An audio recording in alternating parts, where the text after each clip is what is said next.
Say what it is.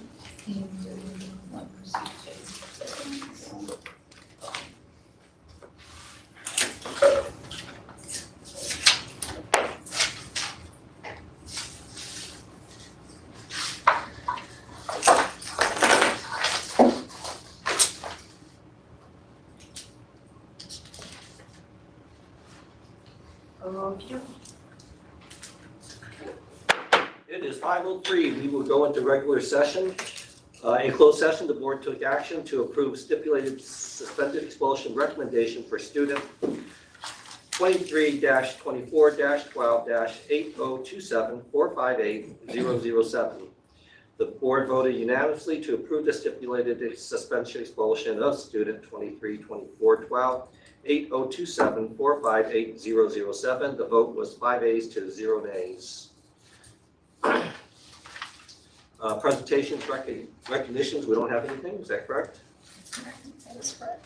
Okay, approval of minutes. Can I get a motion and a second to approve minutes? Second. Second. All in favor? Aye. All right, business from the floor. The board meeting is a business meeting of the board held in a public forum to comply with the Brown Act. It is not a town hall meeting with the board. This is the time for citizens to present problems or questions they feel the board should discuss. Individuals are encouraged to address the full board, not individual board members. The law prohibits the board from taking actions on items not on the agenda. Request to speak cards should be filled out in advance and presented to the superintendent's executive assistant. Instructions for submitting remote public comments can be found on our website, busdk.12, under the tab Board of Trustees. The board has a policy of limiting any speaker to not more than 3 minutes. For the record, please state your name. Do we have any? We do not. We do not. Reports, staff reports. Anything? We have no staff reports. No staff reports. Superintendent's report. That we do have. Is she here? She is. Made it from San Diego, no problems. Good afternoon, board members, staff, and guests. Summer school started on Wednesday, June 5, 2024, and I am happy to announce that we have a 25% increase in summer school enrollment from last year. This year's program includes expanded learning opportunities in English language arts, reading, STEM, and the arts. We will conclude with a performance from Mime Time at Barstow Community College. Planning and preparation for the 2024-2025 school year is in full swing. Staff and materials for the 5th grade transition to Barstow Intermediate School is being moved to the school campus. Facilities and maintenance staff are working on summer projects. District office staff are organizing a robust selection of training and professional development. The district office has moved into our summer hours. The district office is open from 7 o'clock a.m. to 3:30 p.m. through July 26, 2024. The district office will return to normal hours on July 29, 2024, 7 o'clock a.m. to 4 o'clock p.m. Next Wednesday, June 19, 2024, the district will be closed in observance of Juneteenth. And I hope everyone has a wonderful summer and is able to enjoy time with family, friends, and to find time for relaxation. I will be taking some time off to travel and enjoy summer activities. Good for you. Board reports. Ms. Clemmer. I have nothing to report. Mr. Watson. I have nothing to report. Mr. Helga. Just wanted to say everything for the graduations was pretty awesome from the high school, Central, everybody else. A special, I guess, shout out for the student who kind of saved everybody. I don't know if anybody was there, but with the sprinklers going off and kind of a heads up and just put his foot on there, so it kind of saved us all on the stage from getting wet, so that was pretty awesome. Yeah, and just also want to say thank you for everybody, all the employees. I know that just because school's not in session, there's a lot of work that's still getting done between hiring, budgets, educational services, everything you guys are doing, so just saying thank you. Mr. Preya. I have nothing. I don't have anything really other than to concur with our superintendent. I hope everybody has a great summer. I hope you guys are all able to take some time off and to enjoy this. This is life. We only get one to go through, so hope everybody's to take advantage and make some memories. Student representatives report, she is not here. Okay, representatives report, BEA, VEA has no comment tonight. CSEA. No, Personnel Commission? No. Hey. Patty did want me to let you guys know that she returned from England safely this morning at 3 a.m. and stayed up and fell asleep in her scheduled walking. So she will be back at the DO tomorrow. All right, great. Adoption agenda. We have an addendum. L132425, Cabinet Retreat, Top Golf, Ontario. Okay, can I get a motion to adopt the agenda? So moved. Second. Please. Second. All in favor? Aye. And I need to abstain. Oh, wait, no, I don't. Okay, aye, I'm sorry. Getting ahead of myself here. Communications, consent agenda. Can I get a motion and a second? I'll make the motion to accept the consent agenda. Can I I'll get a second? second. All in favor? Aye. Aye. Discussion items. General L11, 2024-2025 calendar of board events. Recommending the Board of Trustees approve the calendar of board events for the 2024-2025 school year as presented. Can I get a motion and a second, please? So moved. I'll second. All in favor? Aye. Aye. Aye. Do you want any discussion for that? Would you like any discussion for that? Well, I'm thinking I should. Since you're leading me, you might as well spoon feed me. What am I missing here? Just very quickly, this is the annual 2024-2025 calendar of board events that we present to the board every year that just shows, that outlines the items that shall be placed on the agenda each month, or at least the majority of the items that need to be placed on the agenda each month for the Board of Trustees to evaluate and either approve or disapprove or to inform. And it's presented to the board for approval. Okay.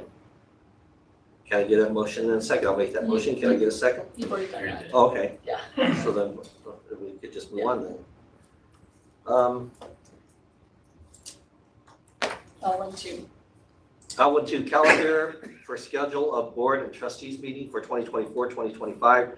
Recommending the Board of Trustees approve the following proposed calendar for the schedule of Board of Trustees meeting for the 2024-2025 school year as presented. This is the calendar. Swinter, okay. Yes, calendar board events already incorporated into the calendar for 2024-2025, but this is the form for you and for the community to see when those board meetings will be held and is provided to the board for approval. I assume everybody looked at that. Any questions or concerns? Can I get a motion and a second, please? So moved. Second. All in favor? Aye. Aye. The addendum, L13, 2024-2025, Cabinet Retreat, Top Golf, Ontario. Recommending the Board of Trustees approve the Cabinet Retreat to be held on Thursday, July 12, 2024 at Top Golf, Ontario, and pay necessary expenses in accordance with the existing board policy. Ms. Swearingen? This is the cabinet's opportunity to leave the district and have some quiet time to finalize plans for 2024-2025, as well as discuss the management retreat that will be coming up the week after that. And we will be spending quite a bit of time in discussion at breakfast, and then we will get away for a little bit of relaxation and team building at Topgolf in Ontario, and it's provided to the board for approval. Any questions, concerns? Can I get a motion and a second, please? So moved. Second. All in favor? Aye. Aye. Educational Services, L21, Public Hearing, 2024-2025 Local Control Accountability Plan, known as LCAP.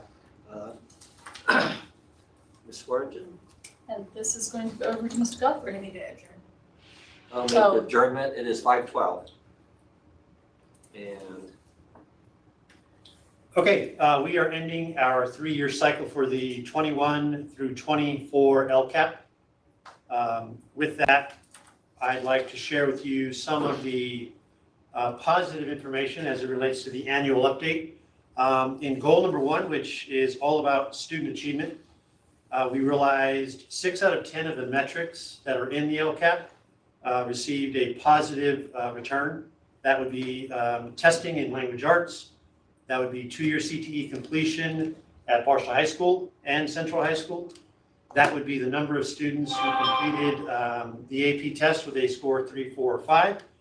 And also on the California dashboard, the college and career indicator, our district realized 69.1% of our students are deemed college and career ready, which is far and above most districts in our county. Goal number 2 has to do with stakeholder engagement, whereby we have dedicated actions and services towards things like our ELACs, our school site councils, and our DLACs.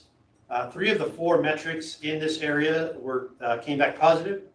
We saw an increase of 20% of our LCAP surveys completed by our community, as well as full representation and completion of our ELAC meetings and school site council meetings at the school sites.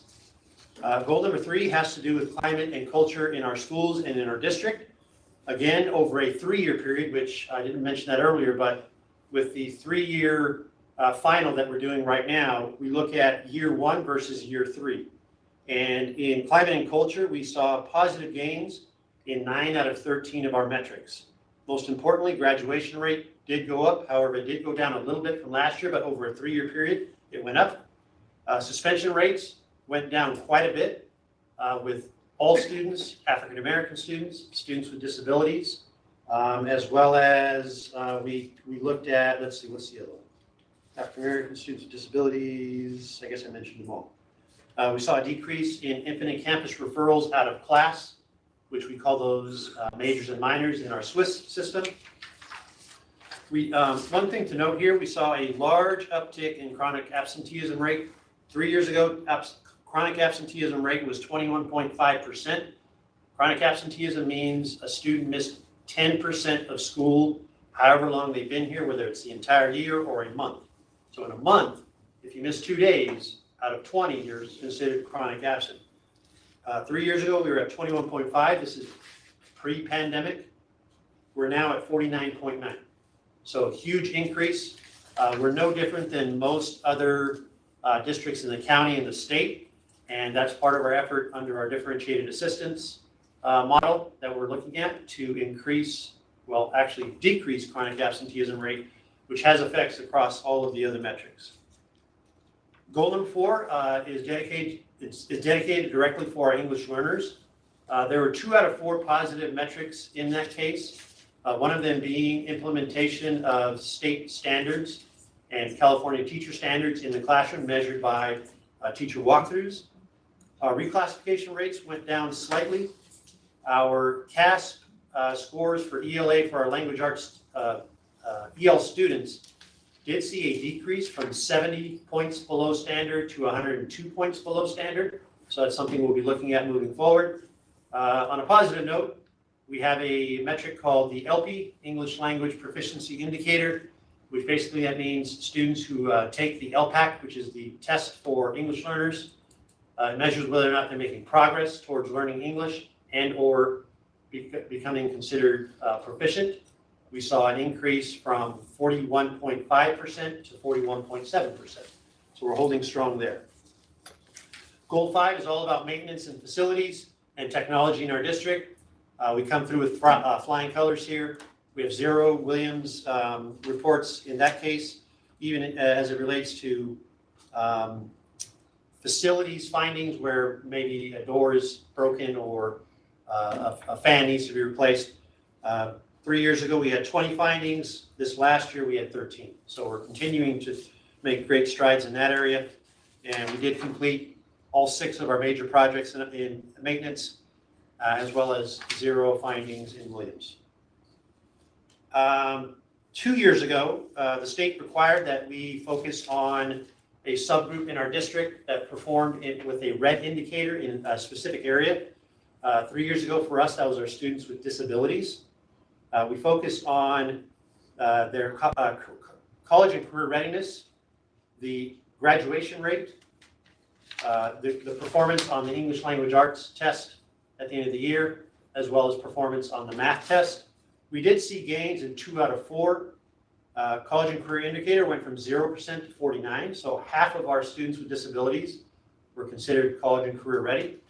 We saw an increase in our graduation rate over those 3 years, 61% to 69% However, there was a slight decrease with scores in English language arts and math, roughly 10 points in each area. Finally, last year we were required to take a look at all of the subgroups of students in our district that realized a red indicator on the California dashboard. That included African American students, English learners, foster youth, and homeless youth. We had to create a goal to support their achievement. We focused on suspension rate, graduation rate, chronic absenteeism, ELA scores on testing and math scores, as well as student engagement surveys on the Youth Truth Survey. We saw a roughly 50-50 increase on that. So suspension rates decreased across the board, which is very good. Graduation rate, as I have already mentioned, increased across the board. The big hit is chronic absenteeism, and again, that's across our district, across every subgroup. We're seeing huge increases over that 2-year period in this case. And then with the language arts and math, it's a mixed bag. And as a district overall, we did see an increase in language arts and math.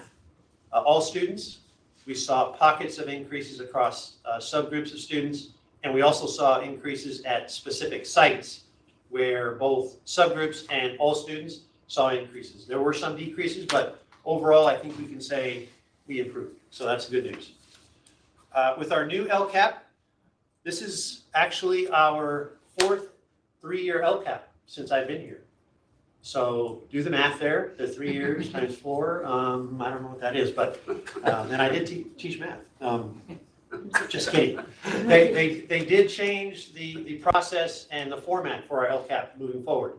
One of the biggest changes is that we are required, with new money coming to the district, to create goals in the LCAP.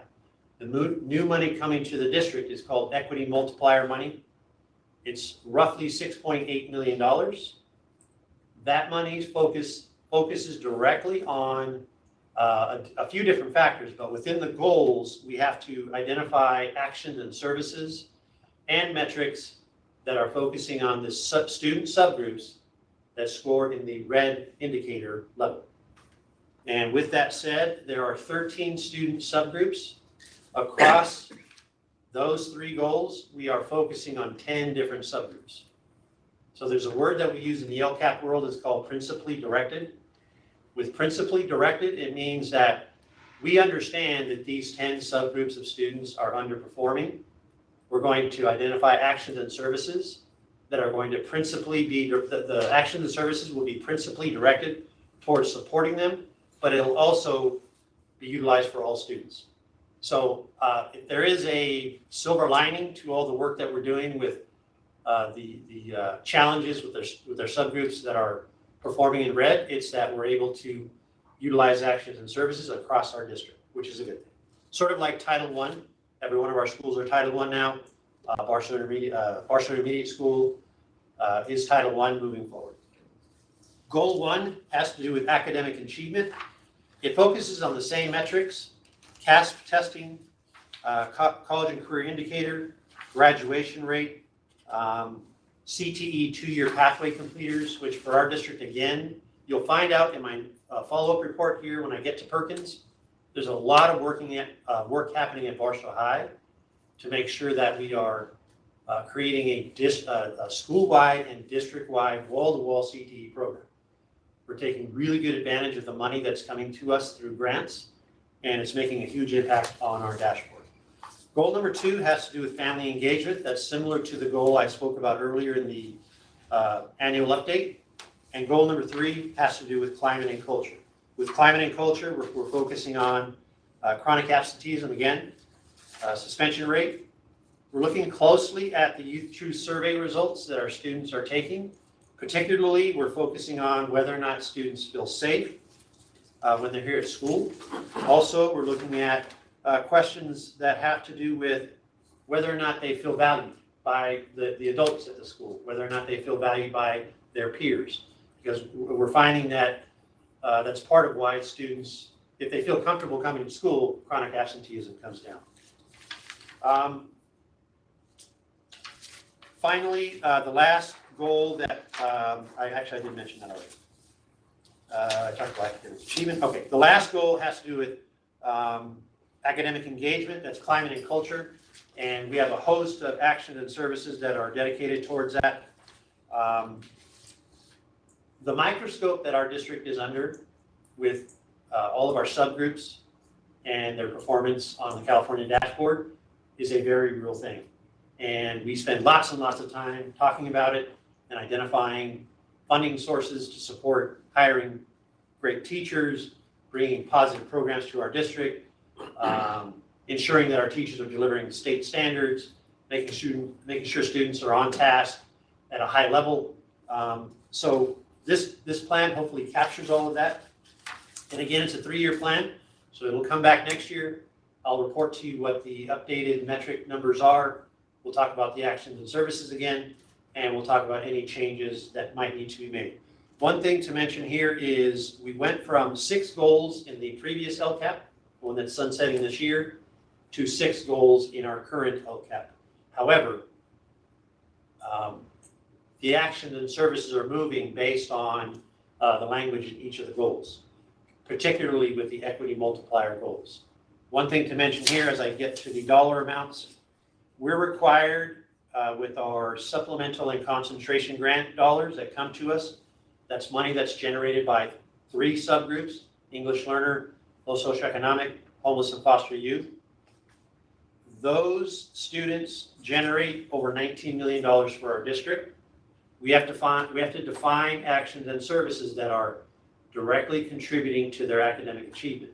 So as you look through that LCAP, you'll see language that states this is specifically for those students. But again, going back to that language I mentioned earlier, principally directed. There are some things that are contributing directly, for example, reading specialists in the classroom. They will be working with those 3 subgroups of students, but they'll also be working with other students who don't fall in those subgroups. So that's how that principally directed language comes in. Our projected LCSF-based grant, all the money that we're going to receive from the state, is a little over $64 million. Over $19 million needs to be concentrated, and we do have a carryover this year of previous concentration grant money that was not spent, which, as you look through the LCAP, you'll find additional actions and services, or maybe actions and services that are somewhat pumped up to increase the effort in those areas. I think that's it. Thank you very much. Anybody have any questions? I just have one. With the equity multiplier monies, is that its own standalone goal, or are those goals just principally directed and integrated into the other 6 goals? So it depends on the district. For our district, we decided that because each of our schools are represented pretty similarly across the board, we created 3 goals that incorporate different schools. Okay. And one thing to mention with equity multiplier, that money is dedicated specifically for school sites. It's not district money, it is school money. So the schools each had to go through a process with their stakeholders to identify the actions and services that made most sense for their schools. As a team, we walk through a process with our principals to say, hey, let's not reinvent the wheel here. What do we all kind of need in the same way? For example, parent liaisons. 4 or 5 of our sites want to hire classified staff that are titled parent liaisons. Their job will be to coordinate, reach out to parents, coordinate programs, coordinate training, things like that. Anybody else? It is 5:27. We will reconvene. Go to the next item, which is L22. It's also an information item. Carl D. Perkins grant application for career technical education programs for the 2024-25 school year. Ms. Swearingen. We'll also go to Mr. Godfrey. Yes, as I mentioned earlier, we are part of a consortium, MDCP, as you'll see at the top of that sign-in sheet there. Those are all the folks that were part of this Perkins grant meeting. This is just one of a myriad of meetings that go on. I know Mrs. Swearingen is part of the governance board meeting. There are other sub-meetings that do all the work to figure out what are we going to do with all this money. So in this meeting, each district was part of a presentation. Our CTE TOSA, Holly Bowser, who does a great job. If you ever get a chance to talk to her, shake her hand and thank her very much. We don't want her to go anywhere. We really like her.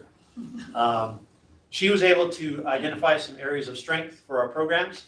One of them being at Barstow High School specifically, 80% of students for the 2023 dashboard were considered college and career ready based on completing a 2-year CTE pathway.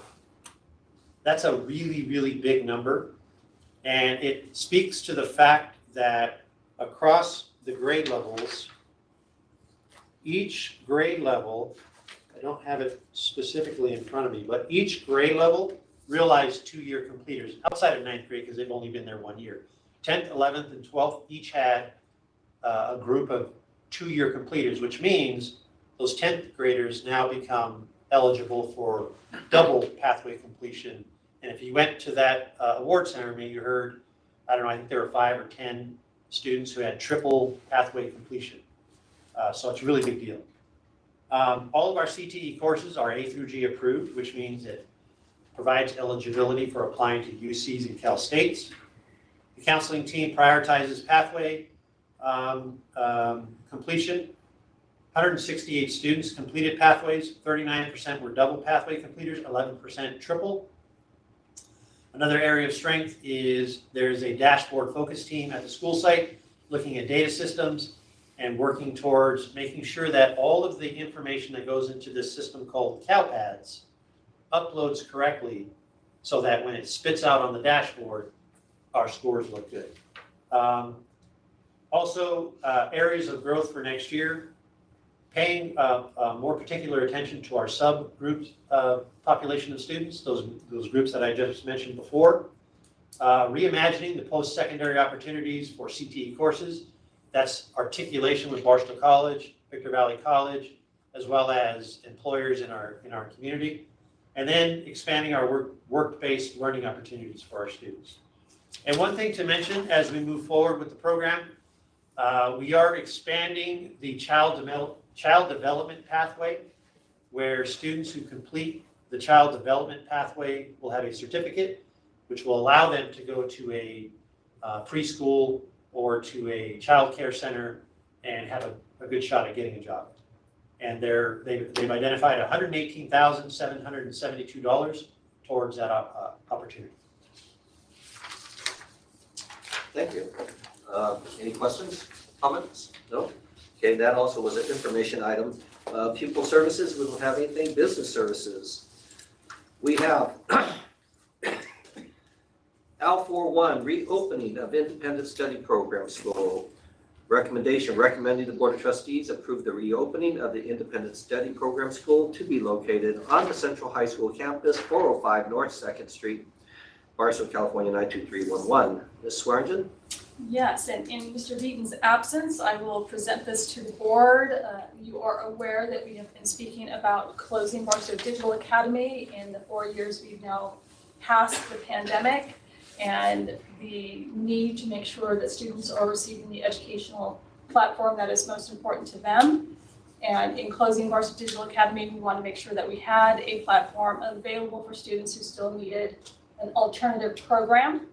And in looking over the options, Barstow Unified School District formerly had Barstow Unified School District Independent Study Program School, which was originally opened in 1980, offering grades 7 through 12. That campus closed, that school closed in 1994. We are looking to reopen that school for the 2024-2025 school year to offer independent, long-term independent study for grades 5th through 12th grade in order to provide an alternative platform to students still looking and seeking a different instructional experience or whatever needs they may have. And it is presented to the board for approval tonight. Any questions or comments? I will make the motion. Can I get a second? Second. All in favor? Aye. L42, purchase order listing 5/23/24 to 6/4/2024. Recommending the Board of Trustees approve the purchase orders listed in the attached purchase order board report totaling $101,515.90 The board has indicated that would like to review the listings of all purchase orders being issued. Ms. Swearingen from Mr. Beaton. Yes, there is one purchase order on this report, and it is for the total sum of the $101,515.90 going toward the removal of the underground storage tanks that are located at the school district's facility that First Student currently resides upon. And we've been required to remove those underground tanks for some time. We will now be able to do that upon board approval of this purchase order report. Any questions, comments, concerns? Can I get a motion and a second, please? So move. A second? Second. All in favor? Aye. Do you have those? Did you get this? Public hearing for the 2024-2025 Barstow Unified School District budget. Recommending the Board of Trustees adjourn to a public hearing regarding the proposed 2024-2025 budget for the General Fund, Cafeteria Fund, Adult Education Fund, Capital Facilities Fund, Deferred Maintenance Fund, Post-Employment Benefits, Retirees Fund, and Child Development Fund. We will adjourn. It is 5:34. Give me 1 second. I have to talk anyway, so. While she's pulling that up, this is a PowerPoint that Mr. Beaton, whose father passed away unexpectedly this weekend, and who had to travel to Arizona in order to handle not only his father, but his estate, has provided me with the PowerPoint that he was working on in reference to the budget. I've had a very brief amount of time to review that PowerPoint.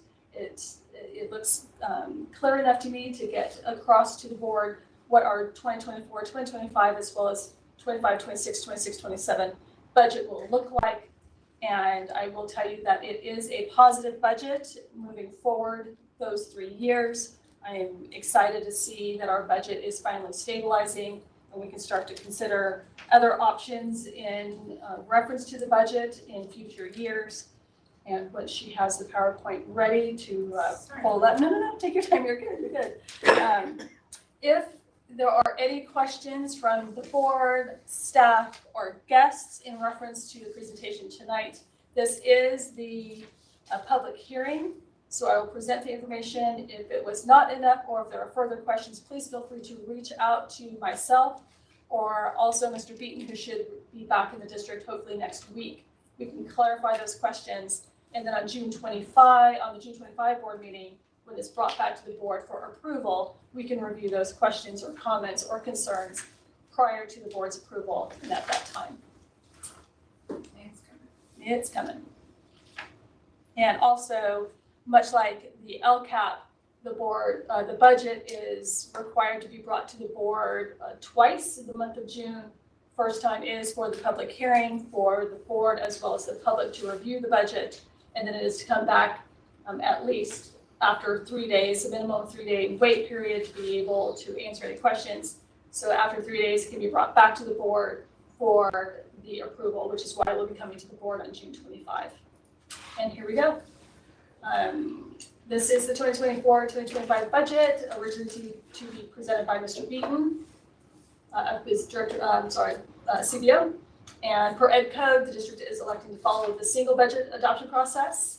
We must adopt the final budget by July 1, and then it can be amended within 45 days after the state budget, should whatever we include in our budget at this point in time be outside the parameters of what the governor's budget is adopted at. So here are our projected revenues for 2024-2025, starting off on July 1. So we are projecting LCFF revenue at $85,546,054. Federal revenue at $22,329,338. State revenue, $23,557,670 million. I will tell you there's a lot of new money in that revenue source.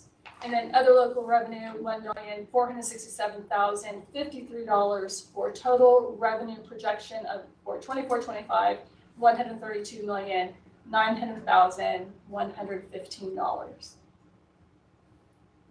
Expenditures, we are projecting certificated salaries at $33,213,515. Classified salaries at $15,486,411. Employee benefits, $21,932,315. That is all employees employed at Barstow Unified School District. Books and supplies, $11,961,153. Services and operations, $30,557,357. Capital outlay, $9,327,641. And other outgo to things like special education and other programs that we operate, $5,614,327. For total expenditures at $128,092,719. And the pie chart shows you the breakdown of those expenditures. Obviously, the highest portion of that being employees, which it always is. Our highest portion of the pie is always our employees. And then our fund balance, our beginning fund balance at July 1st, 2024 is projected to be $51,143,371. Please keep in mind our unaudited actuals have not yet been completed. The end of the year has not yet been reached. June 30th is the end of the actual fiscal year. Once we do unaudited actuals, that fund balance, that beginning fund balance and ending fund balance could adjust based upon our unaudited actuals, which will come to the board in September. So beginning balance, projected beginning balance, $51,143,371. Total income, we already reviewed a moment ago at $132,900,115. Total expenditures, $128,092,719, leaves a projected ending fund balance positive at the end of June 30, 2020. That should be June 30, 2024. I apologize. At $55,950,767, meaning we are not expected to deficit spend at this point in time in the 24-25 school year. I will also comment that we have just entered into negotiations with both BEA and CSEA, so these numbers will change based upon negotiations, should change based upon negotiations. And then here is the components of that ending fund balance. So that $55,950,767 is broken up in this way. Non-spendable, which is our stores and our revolving cash, so our warehouse and the revolving cash that we keep on hand, is $400,000. Our legally restricted, these are the dollars that are required to go to those restricted programs, $25,584,770. Our reserve for economic uncertainty, which is a minimum of 4%. It can always be more, but it has to be a minimum of 4% of our expenditures, is $3,842,783. We also have committed dollars. A lot of this the committed dollars here is from that Fund 17 that we moved quite some time ago. Those dollars are still sitting here. We've not done anything with them, as we said we would not do. They're still sitting in the committed fund at $26,123,214. And you can see in the pie chart how that is broken up.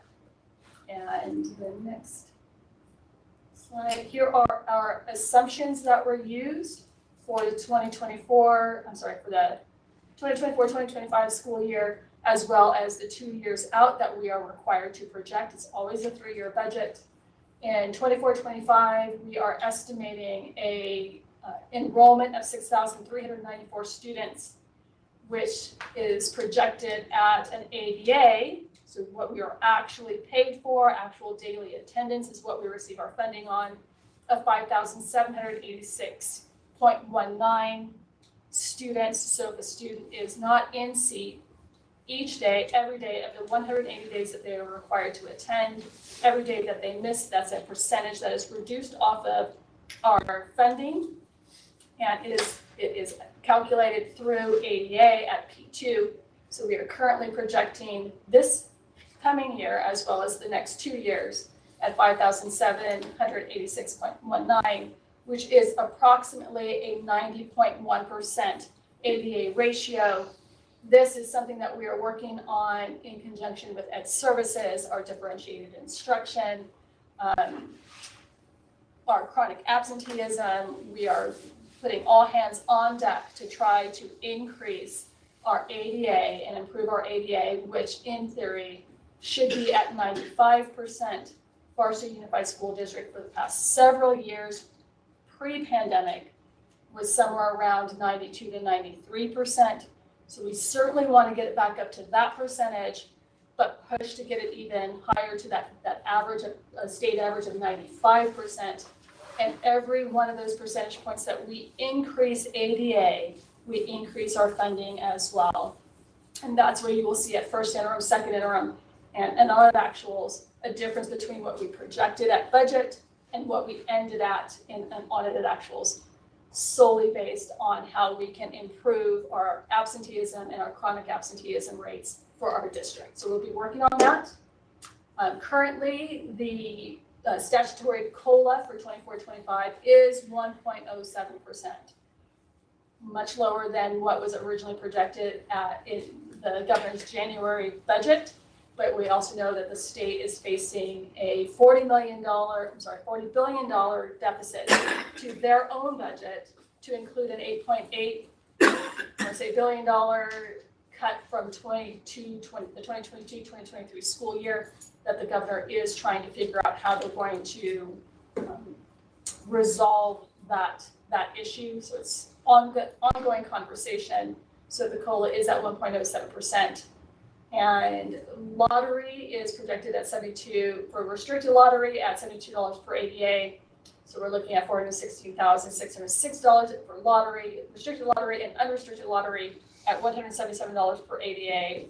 Will net us $1,024,156 in 24-25. And then you can see we've pretty much flat funded, other than a change to COLA in 25-26, 26-27. And then multi-year projections, you can see for the 24-25 school year is what I've already presented. For 25-26, our revenues are projected at $116,775,172. Expenditures at $111,186,473. For a net increase to our budget of $5,588,699. Our beginning fund balance projected in 25-26 at $55,950,767, and our projected ending fund balance at $61,539,466. And then we also have our economic uncertainty 4% that we are required to have at $3,335,594 for 25-26. And then 26-27 projected revenues at $119,458,637. Expenditures at $112,078,584 for a net increase to the budget of $7,380,052. And our fund balance increases to $68,919,518 by the end of the 26-27 school year, with our 4% reserve at $3,362,360, meaning the district is able to meet all of its required commitments in the current year and the 2 years out. And again, I will repeat that we have not completed negotiations with BEA or CSEA, so those changes will occur once we complete negotiations. And then we also have not completed all of the process as far as equity multiplier and contracts and those things that we are looking to add for that as well. So we will see some changes come first interim, but at this point in the year, this is what we're projecting the budget numbers to be at. And it is presented to the board tonight as an information item to be brought back on June 25 for approval. Any questions? Just have one, it was on the last slide, just on the overall revenue on the decrease from this year. Was that just like COVID, like the one-time ESSER dollars, and that's going back to like more of our traditional norm on that decrease? Yes. Okay. Yes, as we continue spending those ESSER dollars, and we still have more ESSER dollars to spend, as well as other one-time dollars that we are spending. As those dollars are spent down, you will see that as well. So you see that until we're completely finished spending those dollars. Yes. So it'll probably be another 2 or 3 years before we finally see us getting back to what would be normal post-COVID. All All right. Thank you for a good job on that. Please thank Mr. Beaton on that too. That was a information item only. We are going to go into technology information services, nothing. Personnel services, nothing. Certificated. L6A1, public hearing for provisional internship permits, otherwise known as PIP, for educators for the 2024-2025 school year. Recommendation, recommending the board of trustees adjourn to a public hearing to provide an opportunity for the board to receive them concerning proposed provisional internship permits. We will adjourn. It is currently 5:48. And this is an item for Mr. Gutierrez to discuss. Yes, thank you. So VSD conducted a diligence search and we did not have any fully credentialed applicants.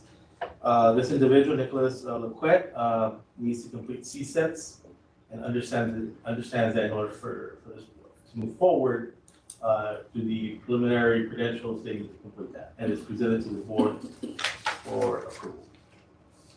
Any questions or comments? No. We will reconvene at 5:49, and at this point, following a public hearing, recommend that the Board of Trustees approve the submission to the state of the said permits pertaining to specific California teaching credential requirements. I'll make the motion. Can I get a second? Second. And all in favor? Aye. Aye. Classified L6V1. Resolution 25 in the matter of reduction of classified school services for the 2023-2024 school year. Recommendation. Recommend the Board of Trustees adopt Resolution 25, 2023-2024 in the matter of reduction of classified school services by reducing or eliminating the services listed in the 2023-2024 school year. Staffing considerations, title, site, position number, paraeducator, R24, 3.5 hours, 185 days, CIAR D001, Barstow Junior High, paraeducator, R24, 3.5 hours, 185 days, CIAR D002, Barstow Junior High School. Background information, Ms. Swearingen. Mr. Gutierrez. Yes, thank you. So we identified a need to reduce services at the junior high with these two positions. We do not need to give notice because these two positions are vacant currently, and it would be a total savings of $42,000 to the district. Presented to the board for approval. Any questions, comments, or concerns? Can I get a motion and a second, please? So moved. Second. All in favor? Aye. Aye. Classified to L6B2 CSEA MOU 23-24 005 between Barstow Unified School District and California School Employees Association. Recommendation, recommending the Board of Trustees approve CSEA Memorandum of Understanding 23/24-005 between Barstow Unified School District and California School Employees Association. Background information, the Barstow Unified School District and the California School Employees Association have negotiated in good faith regarding the MOU. Ms. Swearingen. Mr. Gutierrez. Yes, thank you. So we negotiated in good faith with CSCA, and it was presented, it was approved through the 610 process and ratified. And this addresses the 4K paraeducators and the need to pay them for the holidays for the 21-22 academic year and 22-23 academic year, the holidays that fell on Fridays to make them whole. And it's presented to the board for approval. Any questions, comments, concerns? Can I get a motion and a second, please? So moved. Second. All in favor? Aye. 3, L6B3, supplemental assignment, District Media Center support. Recommendation, recommending the Board of Trustees approve a supplemental assignment for additional help in the Educational Services Department effective June 5th, 2024 through July 24th, 2024. Ms. Swearingen. Mr. Gutierrez. Thank you. Yeah, so our Assistant Superintendent of Educational Services, Mrs. Godfrey, has identified a need to do supplemental assignment to ensure that all our curriculum is delivered on time before the start of the 24-25 school year, and is presented to the board for approval. Can I get a motion and a second, please? So moved. Second, I'll make the second. All in favor? Aye. Aye. 6B4, supplemental assignment custodian, limited term substitute. Recommendation, recommending the Board of Trustees approve a limited term assignment for additional help in the Educational Services Department, effective June 5th, 2024 through July 24th, 2024. Background information, Mrs. Swearengin. Mr. Gutierrez. Yes, again, Scott Godfrey, Assistant Superintendent of Services, identified a need to create this limited term substitutes for a substitute employee, custodian, to support the classified personnel to deliver all the curricula to the school sites, break down boxes, and ensure that we're ready to go to start the 24-25 school year, and it's presented to the board for approval. Any questions, comments? I'll make the motion. Can I get a second? Second. All in favor? Aye. Aye. Now 6B5, ratification request for leave of absence and classified personnel. Recommendation, recommending the Board of Trustees approve the ratification request for an unpaid leave of absence for the classified personnel listed. Ms. Swearengin? Mr. Gutierrez. Yes, thank you. So Ms. Tammy Bittman is requesting unpaid leave for personal reasons, a leave of absence, and is presented to the board for approval. Okay. Can I get a motion in a second? So move. I'll second. All in favor? Aye. Now 6B6, establishment of classified positions, 4 of them, paraeducators. Recommendation, recommending the Board of Trustees approve the establishment of the following classified position at school indicated. 4 paraeducators, 6.5 hours per day, 215 days per year, range 24, effective July 1st, 2024 at Cameron Elementary. Mr. Gutierrez, I assume. Yes. Yes, thank you. So earlier you guys heard discussion about equity multiplier money and how the school sites were making site decisions on how to provide service, actions and services for our students. And this is an example. This is, I think, the first one that's coming to the board, and we're going to have more coming. So these 4 positions are going to be paid out of the equity multiplier funds, and there will be these decisions. These services are going to be directly servicing the students, and then these are this school site, Cameron Elementary, and we're going to have more coming as the sites make those final decisions on how to use that equity multiplier money, and it's presented to the board for approval. Thank you. Any questions, comments? No. Can I get a motion in a second, please? So move. Second. All in favor? Aye. Aye. Items for future board meetings, anybody? No. It is 5:55. We're done. No, back in. Do you need a- do you need a-